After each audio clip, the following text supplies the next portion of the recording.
ان عمر عمل صاحب الحضارة. النبي صلى الله عليه وسلم بدر وأسس، وجاء أبو بكر وعمر فبنوا هذا البناء الذي بنته الأمة إلى اليوم. ولذلك بدأ وتحرك في المدينة واشتغل. يا جماعة الدولة فقيرة، ما كان في موارد. الميزانية كانت، تعرفون أبو بكر رضي الله عنه دخل في حروب الردة ولا لا؟ 11 معركة قادها أبو بكر، فلست الدولة. عشان تعرفون كم الميزانية، تعرفون عمر كيف استلم البلد؟ عمر لما جاء أبو بكر يموت التفت على عائشة قال: يا عائشة كم لأبيك من مال؟ قالت: مالك شيء، فلوسك خلصت. قال: كم في بيت مال المسلمين؟ قالت: درهما واحدا يا أبي. درهم. عمر بن الخطاب استلم الدولة وميزانيتها درهم، وكانت منتهية من حروب الردة 11 حرب.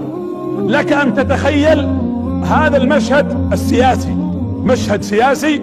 عمر بن الخطاب الآن في موضوع ضخم وموضوع خطير امام خزنة البلد، ولا راح ياخذ قروض. قال عمر: بحط فكرة. شوفوا افكار عمر، 4 اشياء صنعها عمر، وهذا من ابداعات الاسلام. ما راح غش ونقل حضارة الرومان او حضارة الفرس وقال والله ترى هذه، لا لا لا لا، اتى بشيء هو الذي ابتكر رضي الله عنه. الامر الاول وضع فكرة الوقف. يمكن انت عندك مزرعة، لو جاء عمر قال: عطنا مزرعتك تكفل المسلمين، قلت: يا اخي ما اقدر. قال: اسمع يا فلان، هذه المزرعة لك وهي باسمك، نبغاك توقفها 2 سنين، يأخذ المسلمون ريعها واصلها لك وهي لك، ولك اجر عند الله عظيم. واولكم انا، لقد اهداني رسول الله ارضا في خيبر يوم فتحت خيبر، والله اني اوقفها اليوم لله كلها وما فيها. فجوا الصحابة كل واحد يحط ارضه ويحط وقفه. هذا عمر يريد ان يؤكل الناس، قال: واني اوقف ريعها. شوفوا الفقه، هذه وزارة الاوقاف، اول واحد حط وزارة اوقاف عمر بن الخطاب. قال: واني اوقف ريع هذا الوقف الى كل مريض من المسلمين، هذا التأمين الصحي. شوفوا كيف عمر وتخطيطه وبعده وبعد نظره. فلما امن للناس هذا الموضوع وجهز لهم، بدأ الناس يأتون من كل مكان، وبدأ يحط سجلات. وقال: وكثرت الأوقاف على عمر، أصبحت كثيرة. قال: يا أبي يا بن كعب، أنت مسؤول عن الأوقاف، وأي مريض من المسلمين في أي بلد تحت خلافتي تعالجه من ريع هذه الأوقاف. ولو بنحكي عن مستشفيات العالم اليوم ومصايبها جلسنا نحن ونرن على قولتهم ونبكي، ولكن أحيانا لا تنفع الشكوى. لما كثر الوقف أيضا وصار ريع الوقف حق الصحة كافي، يعني يكفي المرضى، بدأ يزيد المال الوقف. قال: ضعوه للتعليم، نبغى نعلم الناس، ما نبغى حد جاهل. وانا قبل كم يوم سويت في السناب حقيقة مع اليوم العالمي للغة العربية، قلت يا جماعة اول آية نزلت على رسولنا اقرأ، ومن اوائل السور نون والقلم وما يسطرون، اقرأ واكتب. لغتنا حضارتنا ما تقدر تقابل حضارة الا بمحتواك. وش محتوانا؟ حنا محتوانا الكتاب والسنة. لغتنا العربية نفتخر بها. الثعالبي في فقه اللغة لما تكلم قال: من احب، شوفوا، من احب الله احب رسوله، ومن احب رسوله احب لغته، ومن احب لغته احب العربية، يعني اللغة العربية. اللغة العربية لغتنا، والعلم عاد هذا باب اخر. ولذلك تعلموا. انا مما قرأته قديما في تويتر واعجبني واقوله وله مني، لكنني انقله كما قرأته. يقول: لا لتكن اول من يعلم ولدك الفاتحة، لا تخلي غيرك يعلم ولدك الفاتحة. حنا عندنا عيالنا ابو 5 سنين و6 سنوات قبل يدخل المدرسة، بعض عيالنا، وانا اقول للامهات الان، ما يقرأ ولدها الفاتحة، ويدخل المدرسة ويعلمها المعلم او المعلمة الفاتحة، جزاه الله خير، لكن اللي راح يكسب اجرها الفاتحة من هو؟ المعلم. كل ما قراها انت علم ولدك ولا انت علميه الفاتحة، حتى كل ما قال الحمد لله رب العالمين تكون اجورها لك او له، للاب او الام. كن اول من يعلم ابنك اصول الدين الثابتة، علمه كيف يصلي، على اساس كل ما قال الله اكبر، كل ما صلى ركعة بدأ اجرها اليك الى قيام الساعة. ثم فرض عليهم زكاة زيادة. اقول عمر يزيد شيء يبتدع في الدين؟ لا لا، ما يبتدع عمر. عمر عنده مقاصد شريعة. معليش، انا اليوم الحلقة الماضية تكلمنا عن جوانب ايمانية، انا مضطر اليوم اتكلم عن جوانب تنموية حتى تكون الشخصية متكاملة. لان بعض الناس خاصة اخواتي المشاهدات يحبون القصص اللي فيها نوع من الوعظ والتذكير القلبي، وهذا جزء طيب. انا اليوم اتحدث عن جانب مهم، واحيانا الكلام هذا يكون فيه نوع انا اسميه كلام جامد لكنه عملي يعني يحتاج ان نطبقه في يوم من الايام. انا اليوم بين مادة اللي حطيتها دوب السيارة كثر هذه، بين مادة عن عمر بن الخطاب لو اردت ان اتكلم ولا ابالغ 90 حلقة بس عن عمر والله ما وفيت حقه. وانا اقولها عندي مادة بالمناسبة، اللي يبغى يطبعها من الجهات المكتبات، مادة عن عمر تخرج على الاقل في 4 مجلدات، تتكلم عن شخصية عمر ابن الخطاب رضي الله عنه وارضاه. عمر بن الخطاب لما جاء مقاصد الشريعة، الخيل في عهد النبي ما كان عليها زكاة، قال عمر واجعلوا زكاة على خيلكم.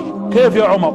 الرسول ما اخذ عليها زكاة، هو قاسها على ان اي شيء له علاقة بالتجارة من عروض التجارة ان عليه زكاة. في عهد النبي الخيل ما كانت تباع وتشرى، اما الان وقد كثرت الخيول صارت تنباع وتشترى، الان عليها زكاة، وبدأ المال يفيض على المسلمين. ايضا من الاشياء التي فعلها عمر رضي الله عنه اللي هو المصدر الثالث، انه رضي الله عنه وارضاه قال احموا ارضا، حط عليها سور محمية. وشو يا عمر؟ قال نحميها ولا يدخلها احد، هذه من حماية البيئة مثل المحميات الموجودة، فاذا كثر خضارها انبتت.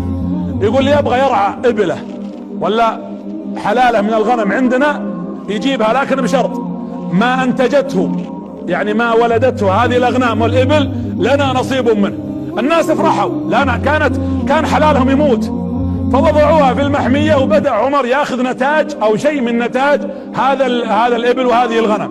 فعمر بن الخطاب هنا جلس يضع رضي الله عنه وارضاه اسس حتى يجمع ويحمي للمسلمين ما ينفعهم باذن الله سبحانه وتعالى في اموالهم وفي الصرف كذلك عليهم. اذا عمر بن الخطاب رضي الله عنه وضع ايضا بيت مال للمسلمين، وهذا بيت المال هي وزارة المالية، وحط سجلات وقال اعطوني احصائيات عدد الاطفال، عدد الجنود، عدد الارامل، عدد المتزوجات، عدد كبار السن، عدد البنات اللواتي لم يتزوجن، عدد المطلقات. وضع احصائيات متكاملة، ثم وضع ايضا ثروة حيوانية. بدأ يقول لهم رضي الله عنه وارضاه وش عندنا من الابل، كم عدد الابل، كم عدد الغنم، ماذا عندنا. فبدأ يضع احصائية ويأمرهم متى يذبح الغنم ومتى يذبح الابل، ووضع شيء من الترتيب والتنظيم الذي يكسب سوقا قوية في ارض المدينة على نبينا افضل الصلاة واتم السلام. ايضا عمر بن الخطاب حط الشفاء بنت عبد الله تراقب السوق. وزارة التجارة وظيفتها مو فقط تضع برامج تجارية، بل تراقب البيع والشراء. وحنا بالمناسبة هنا نشيد الحقيقة بجهود وزير التجارة في بلادنا، ونقول نتمنى ان تكون التجارة فيها نوع من الرقابة حق المستهلك وما يحتاجه الناس، ولا يكون فيه نوع من الاحتكار، وهذا جزء يحتاجه الناس. عمر بن الخطاب رضي الله عنه هذا الصحابي الجليل يتكلم عن وضع رواتب. تعالوا بنحط راتب لكل موظف، وكل واحد، انت كم عندك من عيال؟ 5، كل واحد يصرف له راتب، لكن الناس اللي يصرف لهم رواتب على حسب انجازك. كم تعمل يوم في الساعة انت؟ او ساعة في اليوم؟ 5 ساعات مثلا يعطى مثلا كذا، 6 ساعات يعطى اكثر. وبدأ عمر، لان الشيوعية وش سوت الشيوعية كان اللي يعمل ما يعمل تعطيه راتب واحد، فخملت الناس. عمر قال لا هذا الكلام مو بعندي، اللي يعمل اكثر ياخذ اكثر رضي الله عنه وارضاه. واعلى راتب وضعه تدرون لمن؟ اعلى مرتب اعطاه مين وكم؟ من يعرف؟ لا، هو حط رواتب، اعلى ناس خذوا رواتب من؟ اعظم راتب حطه لامهات المؤمنين زوجات النبي عليه الصلاة والسلام، وعطاهم 1000 درهم. قالوا الناس ليش تعطيهن؟ هي كل واحدة لحالها او عندها ابناء من غير النبي، وتعرفون لا يجوز بل يحرم على زوجات النبي ان يتزوجن بعده، ولا عندهن شيء. فقال النبي، شوفوا قال عمر اني اعطيتهن اكثر، شوفوا البعد، لانهن يتصدقن اكثر. الناس يجونهم هم يتصدقون. يعني انا اعطيكم مثال قريب، يقول انا مسويهم، يعني انا اعتبرهم مثل الجمعيات الخيرية، هم يصرفون على الناس، واني لاضمن ان ما يدفعنه زوجات رسول الله للناس اكثر مما اعطيهم انا. يقول في ناس ما تجيني تستحي مني، يروحون عند زوجات النبي، ولذلك ضربت لهن 10,000 درهم حتى يعطين الفقراء ويتصدقن من مالهن. ثم اعطى من بعدهم شهداء او اهل شهداء بدر، اهليهم اعطاهم 8,000 درهم او دينار. وانا بالمناسبة هنا اعزي اسر الشهداء. عندنا اليوم حقيقة حرب في حدود بلادنا، اسأل الله جلت قدرته ان يحفظ بلادنا وبلاد المسلمين. ونقول لجنودنا ورجال الامن في كل مكان: انتم بالنسبة لنا تاج على الرؤوس، ونحفظ لكم حقكم. من مات منهم احسن الله عزاء ذويكم، والدولة والمجتمع والناس، وانا اناشد حتى رجال الاعمال والتجار اللي يقدر يسقط القرض عن هذا المرابط او هذا الشهيد، نحسبهم الله وحسيبهم، او يعطي ابناء هؤلاء، والله انهم يستحقون اقل ما نقدمه. عمر بن الخطاب اعطى ابناء الشهداء 8,000 دينار، ثم جلس عمر بن الخطاب يعطي من حضر احد. شوفوا القصة جميلة، اللي حضر غزوة احد يعطيه 5,000. عبد الله بن عمر ولده حضرها، فجاء اسامة بن زيد وهو حاضر احد فعطى اسامة 5,000، وعطى ولده عبد الله 4. قال له ابوه، قال له عبد الله يا ابتي ورك تعطيه اسامة 5 وتعطيني 4، فانا حاضر احد وهو حاضر احد. قال ان ابوه ان اسامة احب يا رسول الله منك، الرسول يحب اسامة اكثر منك، ويحب ابي اكثر من ابيك. زيد ابوه محبوب عند النبي اكثر من عمر بن الخطاب، فلذلك اعطيته. يقول فحضر رجل ايضا من الصحابة رضي الله عنهم ما حضر احد، فراح واعطاه عمر بن الخطاب 4,500. قال طيب حنا اسامة وعرفنا عشان يحب الرسول اكثر مني وحضر احد، هذا ما حضر تعطيه 4,500 وانا تعطيني 4,000. قال ان اباه ابوه حضر احدا وثبت يوم احد اكثر من ابيك. هذا ابوه حضر يوم احد وكان ثباته في احد اكثر مني. يا جماعة شفتوا حضارة الاسلام؟ نبغى نعرف ان الاسلام يرتفع بمثل هذه القيم، وجاء فرض لكل مولود 2,000 دينار، ويوم قال 2,000 دينار لكل مولود وهو يرضع، لكن اذا افطمتهم من الرضاعة عطوه 400 دينار.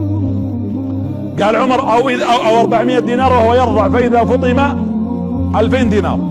فقام عمر رضي الله عنه وارضاه، رأى الناس يفطمون عيالهم بدري عشان يحصلون 2,000 دينار. قال ليش؟ قالوا فطمناهم عشان تعطيهم 2,000 دينار.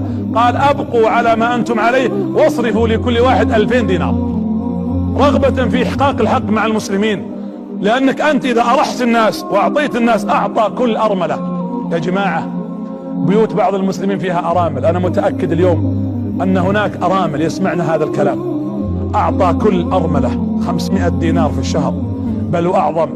اعطى كل لقيط احنا ما عرفنا تاريخ اللقطة ووضع الجمعيات لهم الا من سنوات متأخرة. عمر بن الخطاب يصرف 500 دينار لكل لقيط، وبيتا يضع هذا اللقيط فيه ويضع له خادم يخدمه وهو ما زال طفل. يا جماعة اي عقل في هذا الرجل العبقري المخضرم رضي الله عنه وارضاه. يقول انا اربي هذا اللقيط حتى لا يصبح ولد من اولاد الشوارع ويصبح ضحية الشوارع وضحية الفساد في خارج هذه البيوت.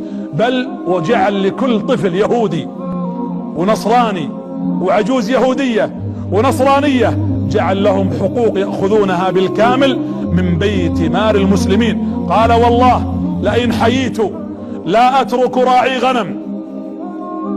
راعي غنم في صيف ولا في شتاء الا اعطيته. ويقول والله لا اترك ارملة ولا عجوزا لا في العراق ولا في الشام ولا في مصر ولا قبطي الا اعطيته من بيت مال المسلمين. واللي يتكلمون على عمر واللي يقولون هذا الدين لا يعرف العدل، ووعد الناس بالامن. مو بقلنا قال لهم لكم علي امن حدودكم وثغوركم؟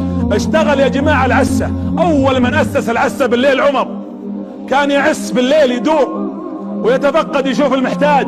بعض الناس يقول عمر كان يتعسس يتجسس، لا لا لا لا لا، عمر يتعسس يتلمس، يبحث عن الفقير، عن اللي ما ينام طول الليل. والله لو تطفون انوار البيوت ويمر واحد منا في السكك ليسمع كم من دمعة في تلك البيوت، وكم من كم من نحيب وبكاء ونشيج من هموم وغموم وديون مطلقات وامرأة تقوى عليها زوجها وعقوق ومصائب. عمر بن الخطاب يسير بين البيوت في السكك يتلمس هؤلاء واصحاب الحاجات ويبحث عنهم.